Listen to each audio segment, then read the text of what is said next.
Spoilers, dipshits! The Silent Hill 2 remake has been out for over a month now, and after finally beating it, I have to say I'm conflicted.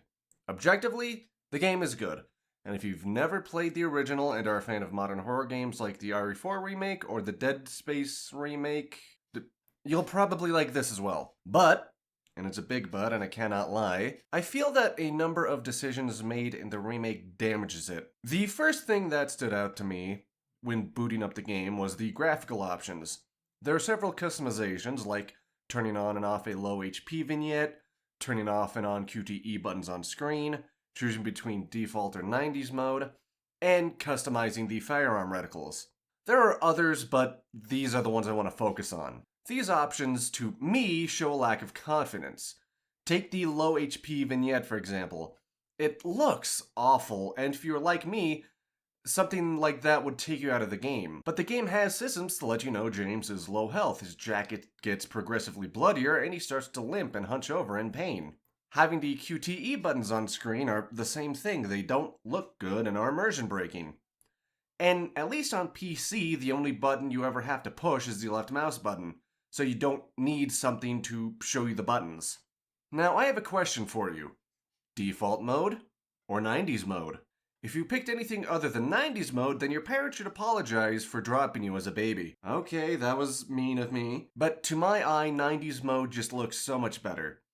I played with the 90s mode and low brightness, and the game got super dark to the point that without the flashlight, I was blind. It was fucking awesome.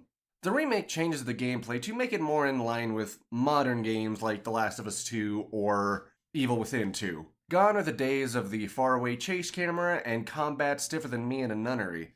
Now we have new Callisto protocol, but not shit. James's moveset is limited. You can smack, you can shoot, and you can dodge. And technically speaking, the combat is fine. There aren't any hit register problems. When you hit an enemy, it feels like a meaty thwack. Though during certain attacks, the enemies can tank your hit and do damage to you. It feels kind of like they have super armor. It's weird. The gunplay is about the same. I think it feels pretty close to any over-the-shoulder shooter, but the aiming is a bit looser, a bit more floaty. I feel like sometimes I'll just miss shots for no reason.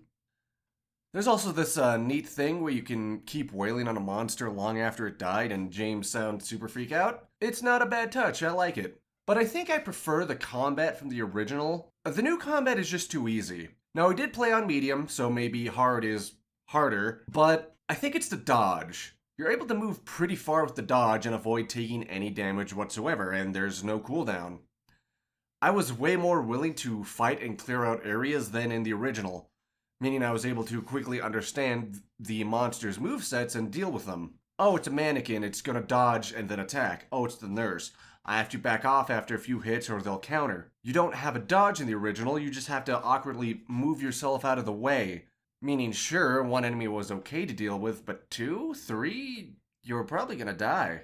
In the remake, I could easily take out a room of 5 monsters, especially when you get firearms and have mouse aiming. Silent Hill just becomes your bitch.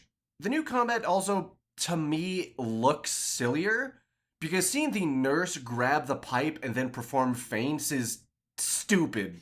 The boss fights have also been reconfigured to match the new gameplay. The rooms they're in are bigger, like the new room where you fight Pyramid Head for the first time, and the vibe is definitely different. They're a lot more in your face. Like in the original, Pyramid Head just shows up in the staircase where you are. But in the new one, there's a big build-up in the hallway and this big cutscene, like showing them at the front door, like, "Rrr." Same with the Fleshlip and the new Mandarin boss fight for some reason. It just comes in like the fucking Kool-Aid Man. They also made Eddie's boss fight worse, if you can believe it. Because now it takes longer and you have to try to find him in this dark-ass room with all the, like, meat flying around. It's, all the boss fights take longer now since they're now in multiple phases. Like I said, for Eddie, he makes it so steam starts coming out, and then he makes the hanging meat move around. Or the Fleshlips, they get metal pokey arms. Ooh, scary. But the worst boss fight, in my opinion, has to be the new version of the Abstract Daddy fight. In the original, you hear Angela scream and you enter a room covered in flesh, where Angela's on the ground next to this thing, calling it her daddy, and the fight happens. Pistols of flesh going in and out of the walls, alluding to what Angela's father did to her. But in the remake, it's a big old spectacle. He's chasing you through walls. Oh man, it's becoming the dark world before my very eyes. Oh shit, look, you see Angela running away. Oh man, smashing TVs where we hear Angela's dad be abusive. I hate this. I really fucking hate this. Bloober team, this is so fucking gratuitous. You turn one of the most memorable encounters from the original game into a dime a dozen horror section.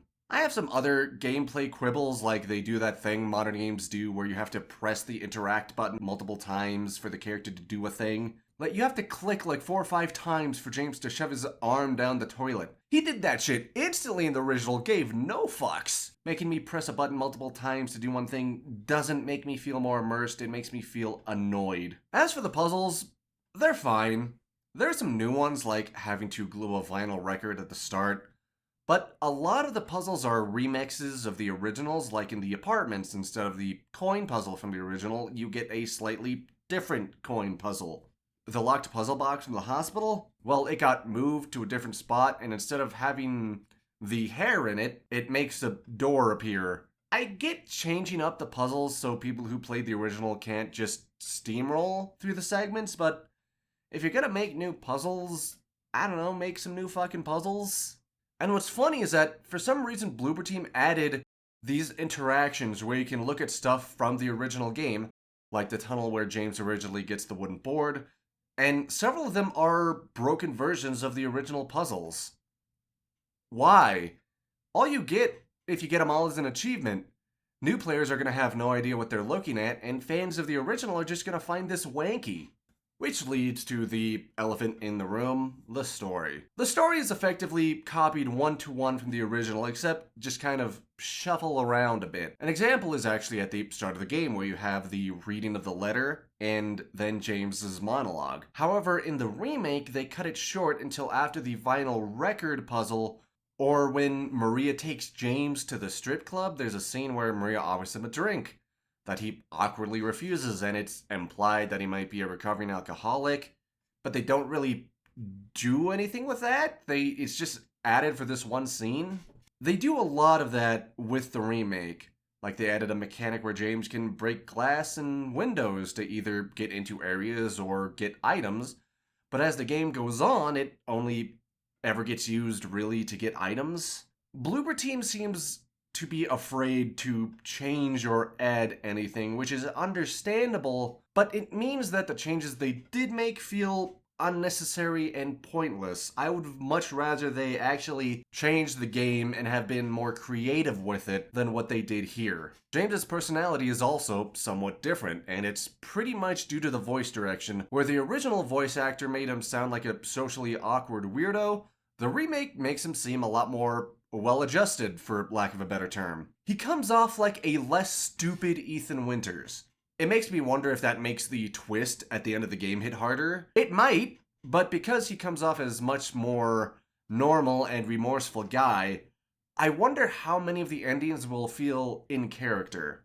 Sure, the old acting didn't have a lot of personality or emotion to it, but that did inadvertently make James sort of a blank slate that could fit into any of the endings. But this James? Would the Maria ending make sense, or any of the others? Bloober Team did put in 2 new endings apparently, so I'll have to check those out at some point. What bothers me about this game is, have you ever had a point where you had your room in a certain way? Maybe it was messy, a bit cluttered, but it was the way you liked it. If you knew where everything was, it felt lived in. Then one day while you were at work or school, someone, maybe a parent or a partner, cleaned it up. You don't know where anything is anymore. It feels unfamiliar and sterile. That's kind of what the Silent Hill 2 remake feels to me. A Bloober Team cleaned my room and made a simulacrum of a bespoke classic, like the RoboCop remake. The roughness from the original is gone. It feels a lot more manufactured.